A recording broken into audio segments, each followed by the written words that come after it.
മുജാഹിദുകളെ ചീത്ത വിളിച്ചിട്ട് പറയും, ഇവർക്ക് റസൂലുള്ളാഹിനോട് വെറുപ്പാണ്. റബീഉൽ അവ്വൽ തുടങ്ങിയാൽ ഉടനെ ഇവരെ കരയാൻ തുടങ്ങും.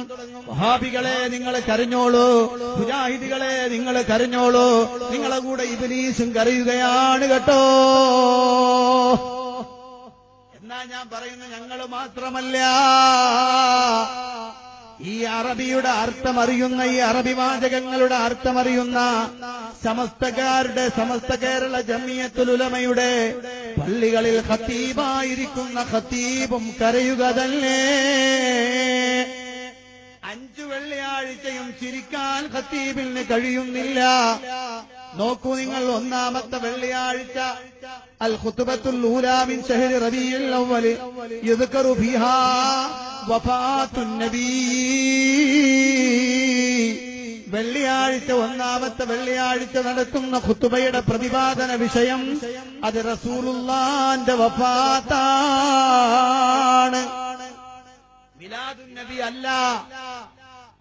അതിങ്ങനെ വായിക്കുന്നു, അൽഹംദുലില്ലാഹ് അൽ മുന്തഖിമി മിമ്മൻ ഖാലഫ അൽ മുഹ്ലികി മിമ്മൻ ലാസഫ അൽ മുതവഹ്ഹിദ് ഫീ ഖഹ്രി അൽ മുതഫർരിദ് ബിഇസ്സി അംരി അയ്യുഹൻ നാസ്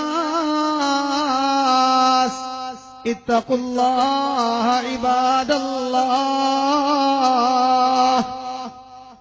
ആ തഖ്വ കൊണ്ടുള്ള വസിയത്ത് കഴിഞ്ഞാൽ പിന്നെ പറയുന്ന വാക്കെന്തെന്നറിയുമോ? ഇന്നഹു ലൈസ അഹദുൻ അക്റമ അലല്ലാഹി മിൻ നബി വലാ അശ്റഫ ഇൻദഹു മിൻ മുഹമ്മദിൻ നജീഹി വസഫീഹി وإنه لم يؤخر عند انقضاء مدته ولم يعمر عند حضور منيته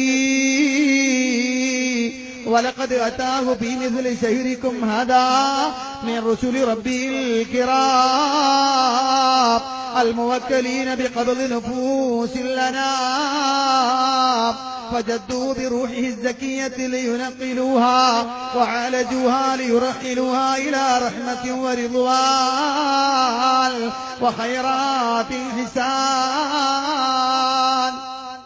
എന്താ പള്ളിയിൽ നിന്ന് ഉസ്താദ് പറയുന്നതെന്ന് അറിയുമോ?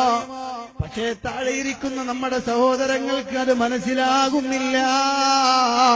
കാരണം വായിക്കുന്ന അറബി ആയതുകൊണ്ട് അതിന്റെ അർത്ഥമറിയാൻ സാധാരണക്കാർക്ക് കഴിയുന്നില്ല. പക്ഷേ എന്റെ പ്രിയപ്പെട്ട മുസ്ലിം ചെറുപ്പക്കാരാ, നീ ശരിക്കു പഠിച്ചോ. അള്ളാന്റെ പള്ളികളിൽ വെള്ളിയാഴ്ച നടത്തപ്പെടുന്ന ഖുത്ബ 500-ൽ പരം ഖുത്ബ റസൂലുള്ളാഹി നടത്തിയിട്ട് ഒരൊറ്റ ഖുത്ബ പോലും സ്വഹാബത്തിന് മനസ്സിലാകാത്തതായി ഉണ്ടായിരുന്നില്ല. ഇവിടെ ഇതാ ഖത്തീബ് വായിക്കുകയാണ്. എന്താ പറയുന്നെന്നറിയോ? അല്ലാഹുവിന്റെ റസൂലിനേക്കാൾ ഉത്കൃഷ്ടനായ ഒരാളും അല്ലാഹുവിന് ഇല്ല. എന്നിട്ടും വഇന്നഹു ലം യുഅഖർ ഇൻദ ഇന്ഖിളാഇ മുദ്ദതി വലം യുഅമ്മർ ഇൻദ ഹുദൂരി മനിയതി. എന്നിട്ടും റസൂലുള്ളാഹിന്റെ വഫാത്തിന്റെ സമയമായിട്ട് അല്ലാഹു റസൂലുള്ളാഹിനെ പിന്തിച്ചില്ല, റസൂലുള്ളാഹിക്ക് ആയുസ് നീട്ടിക്കൊടുത്തിട്ടില്ല. എന്നിട്ട് ഖത്തീബ് പറയുകയാണ്, വലഖദ് അതാഹു ഫീ മിസ്ലി ശഹ്രികും ഹാദാ മിർ റുസുലി റബ്ബിൽ കിറാം അൽ മുവക്കലീന ബിഖബ്ദി നുഫൂസിൽ ലനാ.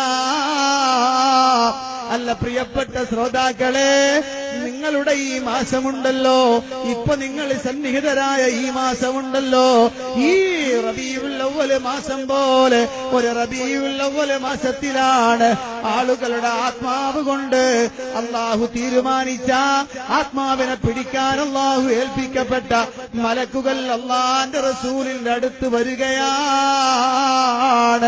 ആ ഉന്നതമായ ആത്മാവിനെ പിടിച്ചുകൊണ്ട് പോകാൻ അവര് പരിശ്രമിക്കുന്നു. പിന്നങ്ങോട്ട് പറയുന്നത് ഞാൻ വായിക്കുന്നില്ല. കാരണം പിന്നീട് പറയുന്നത് റസൂലുള്ളാന്റെ ആ ദിവസത്തിന്റെ പ്രയാസകരമായ അവസ്ഥയാണ്. അത് വായിക്കുമ്പോൾ ഖതീബിന്റെ കണ്ടമിടറാറുണ്ട്. അത് വായിക്കുമ്പോൾ ഖതീബിന്റെ കണ്ണിൽ കണ്ണുനീര് പൊടിയാറുണ്ട്. ചില ആളുകൾ തേങ്ങിക്കരഞ്ഞു പോകാറുണ്ട്.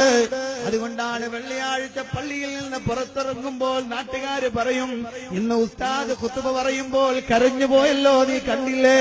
കണ്ണെന്ന് കണ്ണുനീര് വന്നത് നീ കണ്ടില്ലേ? അത് വരാനുള്ള കാരണം എന്താണെന്നറിയുമോ? അറിയുന്ന ഉസ്താദാണെങ്കിൽ വായിച്ചത് റസൂലുള്ളാന്റെ വഫാത്താണ്. നബിദിനാഘോഷമല്ല.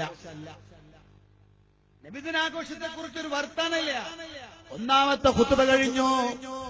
ഇനി രണ്ടാമത്തെ വെള്ളിയാഴ്ച പള്ളിയിലെത്തിയാൽ അതൊരു പക്ഷേ റബീഉൽ അവ്വലിലെ ആ ആഘോഷത്തിന്റെ മൂർധന്യ ദിശയിൽ നിൽക്കുന്ന സമയത്തായിരിക്കും നീ വെള്ളിയാഴ്ച പള്ളിയിലെത്തുക. ആ സമയത്ത് ഖതീബ് പറയുന്ന വർത്തമാനം എന്താണെന്നറിയോ? റസൂലുള്ളാന്റെ വഫാത്തിന്റെ അവസാന സമയങ്ങളാണ്. ഫാത്തിമ ബീവിയുടെ മുന്നിൽ വെച്ച് റസൂലുള്ളാന്റെ ആത്മാവ് പിടിക്കപ്പെടുന്ന സമയത്തുള്ള പുന്നാര മോളുടെ പൊട്ടിക്കരച്ചിലാണ്. ഞാനതിന്റെ ഒറ്റ ഭാഗം മാത്രം വായിക്കുകയാണ്. കാരണം ഇത് പൂർണ്ണമായി വായിക്കാൻ എനിക്ക് കഴിയില്ല. അത് വായിച്ചാൽ എനിക്ക് ബാക്കി പറയാനുള്ളത് പറയാൻ പറ്റാതെ വന്നു പോകുമോ എന്ന് ഞാൻ പേടിക്കുകയാണ്. അതാ പറയുന്നു, വആദന റസൂലുള്ളാഹി സ്വല്ലല്ലാഹു അലൈഹി വസല്ലമ ബിൽ ഫിറാഖ്. അല്ലാഹുവിന്റെ റസൂൽ സ്വല്ലല്ലാഹു അലൈഹി വസല്ലം വിട പറയാനുള്ള അനുവാദം അതിന്റെ സമയമെടുക്കുകയാണ്. ഫനാദത്തുഹു ത്വാഹിറത്തുൽ ബതൂൽ. ആ ഫാത്തിമ ബീവി അതാ വിളിക്കുകയാണ്. ഫാത്തിമ ബീവി റസൂലുള്ളാന്റെ പ്രയാസം കാണുകയാണ്. എടാ മുഅ്മിനേ, നിനക്കിത് സഹിക്കാൻ കഴിയുമോ? അള്ളാന്റെ റസൂലിന്റെ ജീവിതത്തിന്റെ അവസാന നിമിഷങ്ങൾ അതാ പള്ളിയിൽ നിന്ന് ഖതീബ് വിളിച്ചു പറയുമ്പോ അത് റബീഉൽ അവ്വലിലെ ആഘോഷത്തിന്റെ മൂർത്തിമദ്ഭാവത്തിൽ വെച്ചാണ്. നിങ്ങൾ പാടിപ്പുകറ്റിക്കൊണ്ടിരിക്കുമ്പോ, കൊടിതോരണങ്ങൾ നിങ്ങൾ തൂക്കുമ്പോ, തപ്പുമുട്ട് നിങ്ങൾ സന്തോഷത്തോടെ പാടുമ്പോ ഖതീബ് ഖുതുബയിൽ പറയുന്നത് എന്താണെന്നറിയോ? കർബിക്കയാ അബാ, എന്റെ ഉപ്പാന്റെ വേദനയെ, എന്റെ ഉപ്പാക്കെന്തൊരു വേദനയാണ്. ഫാത്തിമ ബീവിയുടെ നെഞ്ചുപൊട്ടിയുള്ള കരച്ചിൽ അല്ലാഹുവിന്റെ ഹബീബ് വിളിച്ചടുത്തേക്ക് ഇരുത്തിയിട്ട് പറഞ്ഞു, പൊന്നുമോളെ, ഇന്നത്തെ ദിവസം കഴിഞ്ഞാൽ ഉപ്പക്ക് വേദനയില്ല പൊന്നുമോളെ, ഉപ്പക്കൊരു വേദനയുമില്ല മോളെ എന്ന് പറഞ്ഞുകൊണ്ട് പുന്നാര മോളെ ആശ്വസിപ്പിക്കുന്ന ആ വാചകങ്ങളൊക്കെ വെള്ളിയാഴ്ച പള്ളിയിൽ നിന്ന് ഖതീബ് പറയുമ്പോ, എടാ ചെറുപ്പക്കാരാ, നീ പുറത്തിറങ്ങിയിട്ട് മുജാഹിദുകളായ ഞങ്ങളെ ചീത്ത വിളിച്ചില്ലേ? ഇവർ കരയുന്നവരാണ്, റസൂലുള്ളാഹിന്റെ വഫാത്തുമായി നടക്കുന്നവരാണ് എന്ന് പറഞ്ഞുകൊണ്ട് ഞങ്ങളെ ആക്ഷേപിക്കുമ്പോ, മറിച്ച് നോക്കടാ പൊന്നുമോനെ, പള്ളിയിലെ ഖുതുബ കിതാബിൽ ഇതാ പൊട്ടിക്കരയുന്ന വാചകങ്ങളാണ്. ഹബീബിന്റെ വഫാത്ത് പറയുമ്പോ ചിരിക്കാൻ കഴിയുമോ എന്റെ പൊന്നുമോനെ?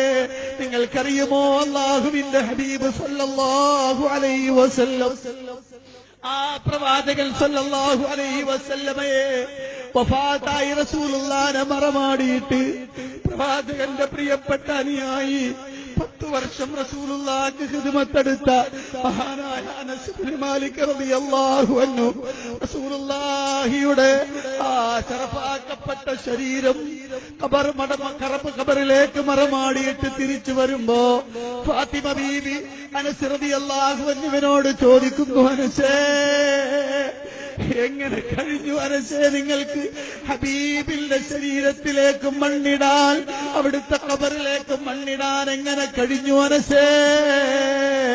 അനസ് റളിയല്ലാഹു അൻഹു പറയുന്നു, ഞങ്ങൾ റസൂലുള്ളാഹിന്റെ ഖബറിലേക്ക് മണ്ണിടുമ്പോൾ ഫഖദ് അക്റനാ ഖുലൂബുനാ, ഞങ്ങളെ ഹൃദയങ്ങളൊക്കെ വെറുക്കുകയായിരുന്നു. ഇല്ല, ഞങ്ങളെ ഹബീബിന്റെ ദേഹത്ത് മണ്ണിടാൻ ഞങ്ങൾക്ക് കഴിയുമായിരുന്നില്ല. പക്ഷെ റസൂലുള്ളാഹിന്റെ കൽപ്പനയാണല്ലോ, അവിടുത്തെ സുന്നത്താണല്ലോ. ഹൃദയം വല്ലാതെ വേദനിക്കുമ്പോഴും ഞങ്ങൾ മണ്ണിട്ട് പോയതാണെന്ന് അനസ് ഇബ്നു മാലിക് റളിയല്ലാഹു അൻഹു പഠിപ്പിക്കുകയാണ്. അതൊന്നാലോചിച്ചു എന്റെ പ്രിയപ്പെട്ട സഹോദരന്മാരെ, സഹോദരിമാരെ, ഇത് റബീഉൽ അവ്വൽ രണ്ടാമത്തെ വെള്ളിയാഴ്ചയല്ലേ?